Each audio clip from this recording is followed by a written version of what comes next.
देखिए जी, जो हमने जो सप्लाई रोक ली है ना, ये हमने नहीं रोक ली, ये हमें मजबूर किया गया है। क्योंकि जब हमने सरकार से बात की, आज तकरीबन एक हफ्ते से हम सीएम ऑफिस से टच में इस बारे में, उनके साथ हमारी कॉरेस्पॉन्डेंस चल रही थी। तो उसी कॉरेस्पॉन्डेंस के नतीजे में हमें यहाँ के जो CAPD मिनिस्टर है सतीश शर्मा जी, उनसे एक मीटिंग भी हुई थी 1-2 दिन पहले की। तो हमने कुछ उनको सजेशंस दिए थे कि आप इस तरह कर सकते हो तो ये मसला हल होगा। उन्होंने वहाँ पे एग्री किया था कि बोला जितनी जल्दी हो सके हम कर देंगे। लेकिन अब 2-3 दिन हो गए तो वहाँ से भी वो अपने हिसाब से जो करते होंगे वो कर रहे होंगे। लेकिन मसला ये हुआ कि यहाँ हमारे पास टाइम नहीं था इतना, क्योंकि हमारी रोज़ जो 40-50 गाड़ियाँ आती है तो हमें पंजाब में लूटा जा रहा है। अभी 2 गाड़ियाँ पिछले 20-25 दिन से वहाँ पे थाने में बंद है, उनको नहीं छोड़ा जा रहा है। वो तकरीबन 40 लाख रुपए का माल वहाँ पे फंसा हुआ है और रोज़ हमसे 20,000 15,000 लेना शुरू हो गए। कल उन्होंने क्या किया कि उन्होंने पर ट्रक हमसे एक कहा, 20,000 दे दोगे तो आगे जाओगे, नहीं दे दोगे तो आप यहीं पे रुक जाओगे। तो हमने थोड़े 2-4 घंटे वहाँ पे मतलब रेजिस्टेंस दिखाई थी कि भाई हम नहीं देंगे ये पैसे। लेकिन फिर फाइनली हमें क्या हुआ कि हमारी जो गाड़ियाँ थी उनमें मतलब वहाँ पे लॉस होना शुरू हो गया, क्योंकि ह्यूमिडिटी थी, गर्मी थी। तो किसी गाड़ी में 2 नग मर गए, किसी में 4, किसी में 6।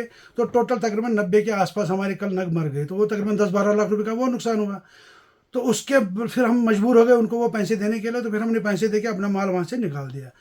तो अब जितने भी मंडियाँ हमारी है, मतलब फलोदी में, राजस्थान में है, सीकर में है, दिल्ली में, अम्बाला में, तो फिर उन्होंने भी हमसे रब्ता किया कि ये कब तक चलेगा, हम ऐसे नहीं कर सकते क्योंकि ये लॉस हो रहा है। अगर ये लॉस बढ़ता गया तो फिर जब हम माल यहाँ से भेजेंगे आप लोगों का लॉस बढ़ेगा, तो ये पैसे कहाँ से आएगा फिर। तो उन्होंने कहा कि भाई इससे बेहतर कि हम सप्लाई रोक दें। हमने कहा ठीक है जनाब, रोक देंगे, क्योंकि हम इतना लॉस तो बर्दाश्त करेंगे नहीं। पिछले 1 महीने से हम करोड़ों में लॉस में जा रहे हैं।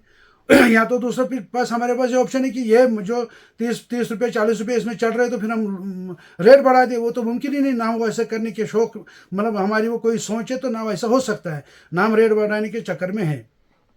तो हमें हमें ये लगा कि बेहतर यही कि भाई इस पीक सीज़न में, जब हमारा भी इसी सीज़न में कमाई होती है, हमारे लिए यही वो कमाई के दिन होते हैं जब हम इस काम से कमाना शुरू कर देते हैं। लेकिन बदकिस्मती का मुकाम है कि हमारे साथ ऐसे हालात हो गए कि हमने स्ट्राइक नहीं किया, बल्कि हमें स्ट्राइक करवाई गई है। सर अब आपका क्या मुद्दा है इसमें?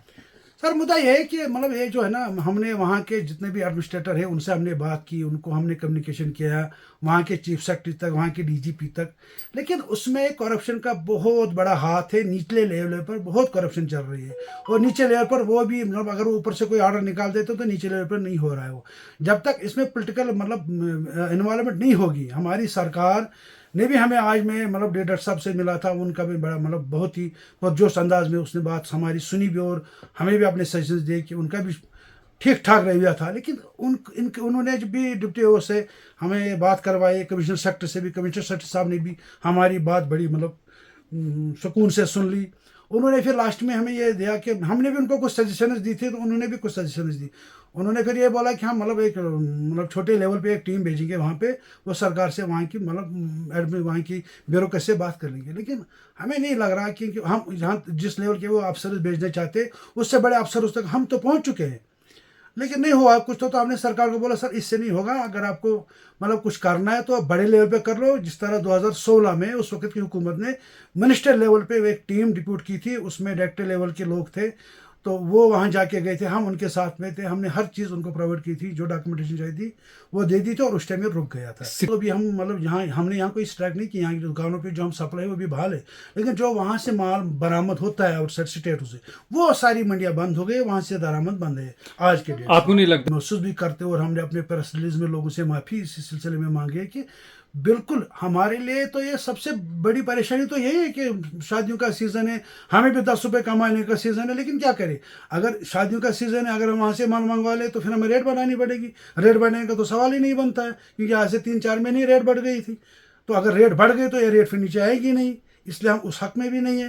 लेकिन अब यह है कि अगर आप हमसे ये सवाल करते कि शादियों का सीज़न है तो सरकार से भी पूछे ना। हमने आप चीफ मिनिस्टर को आज भी हमने एक मेल डाला है कि सर जितनी जल्दी हो सके आप इस चीज़ को बहुत जल्द इस पे मतलब अपनी कार्रवाई कर ले, कि ताकि अगर वो 1-2 दिन में डेलीगेशन बना ले, वहाँ उनके साथ बात कर ले, हमारे साथ ये जो जुल्म हो रहा है इसको रोक लेंगे, तो हम कल से स्टार्ट कर देंगे, हमें कोई परेशानी नहीं। कितने लोग इसके साथ मुंसलिक है? देखिए जी, ये तकरीबन अगर आप मतलब इसमें बहुत से फिरके, इसमें मेशा वाला है, सिरापाई वाला है, मजदूर लोग हैं जो वहाँ पे माल लेते हैं, वो लोग हैं जो यहाँ बेचते हैं, कोटीदार हैं, तो उस हिसाब से देखें तो ये तो तकरीबन 2-2.5 लाख फैमिली इस पर डिपेंड करती हैं।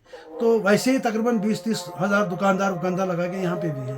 तो 2-2.5 लाख फैमिली इस टाइम मतलब सफ़र कर रहे हैं इस काम की वजह से। लेकिन हमारी मजबूरी है, मजबूरी की हालत में हम क्या कर सकते हैं। सरकार जितने जल्द उनसे हो सके अगर वो कार्रवाई कर ले, हमें बोले हमें क्या करना हम कर देंगे। देखिए जी, ये तकरीबन साल में 20 से 25 लाख नग हम वहाँ से दरामद करते हैं। अब भैया रोज़ाना हमारी मतलब शादी सीज़न को छोड़ के और कुर्बानी ईद को छोड़ के रोज़ाना हमारी 5,000 नग मतलब एवरेज में हम दरामद करते हैं, जो यहाँ पे खपत भी हो रही है। तो इस हिसाब से अगर आप देखोगे ये तो 20 से 25 लाख के आसपास हम पूरे साल में वहाँ से तकरीबन 3,000 करोड़ की इंडस्ट्री इस टाइम सिर्फ इम्पोर्ट जो कर रहे हैं। और जो यहाँ से हम ले रहे हैं उसको कश्मीर के लिए, हाँ, जम्मू कश्मीर के लिए जो कश्मीर में ज़्यादा आता है, तो उसके लिए हम जो तकरीबन 3,000 करोड़ का दरामद हम कर रहे हैं, और यहाँ का जो लोकल माल उसको छोड़ के। शुक्रिया।